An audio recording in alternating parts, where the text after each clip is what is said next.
Hello guys, welcome back to my new mini recipe. यहाँ चाहिँ हजुरले देख्न सक्नुहुन्छ आज म कच्चुको ग्रेभी बनाउन लागेको। मजाले ग्रेभी बनाएर खाने हो। मिठो हुन्छ कि यो पनि अब घर छेउमा पाउने हुन्छ, राम्रो हुन्छ, मिठो अनि सेहतको लागि पनि राम्रो हुन्छ। हजुर पनि एकबार ट्राई गर्नु होला।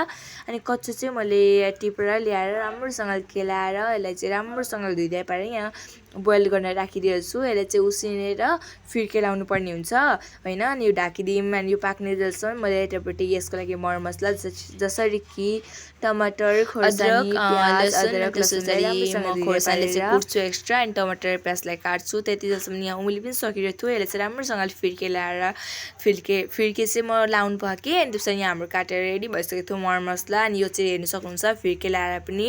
अनि पछाडि यस्तो भएर फिर्के ल्याए पछाडि यतापट्टि तेल तातिँदैछ। अनि यहाँ चाहिँ हेर्नु सक्नुहुन्छ यसलाई चाहिँ राम्रोसँगले मैले फिर्के लगाइसकेँ।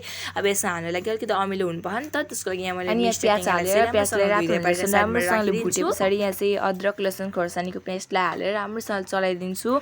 अनि यहाँ टमाटर हालेर टमाटरको माथि बेसार, मिट मसला, जिरा मसला अनि स्वादअनुसार नमक हालेर राम्रोसँगले यसलाई राम्रोसँगले चलाइदिन्छु। अनि चलाएपछि यहाँ चाहिँ हिदाल हालेर चलाइदिन्छु। चलाए पछाडि यहाँ चाहिँ मैले धोएर राखेको मिस्टा टेङ्गालाई पनि यहीँ हालिदिन्छु, अमिलो हुनुपर्छ। अनि यो हालेर राम्रोसँग चलाएपछि हाम्रो चाहिँ टमाटर राम्रैसँगले पाकिसकेको छ। पाके पछाडि बोइल गरेर राखेको कच्चुलाई फिर्के गरेर मैले साइडमा राखिदिएँ। त्यसलाई यसमा हालेर अनि राम्रोसँगले चलाएर उम्ले पछाडि चाहिँ हाम्रो चाहिँ कच्चुको यहाँ ग्रेभी मिठो पाराले रेडी भइसकेको हुन्छ। हजुर पनि एकबार ट्राई गर्नु होला। लाइक कमेन्ट सब्सक्राइब गर्न नबिर्सिनु होला।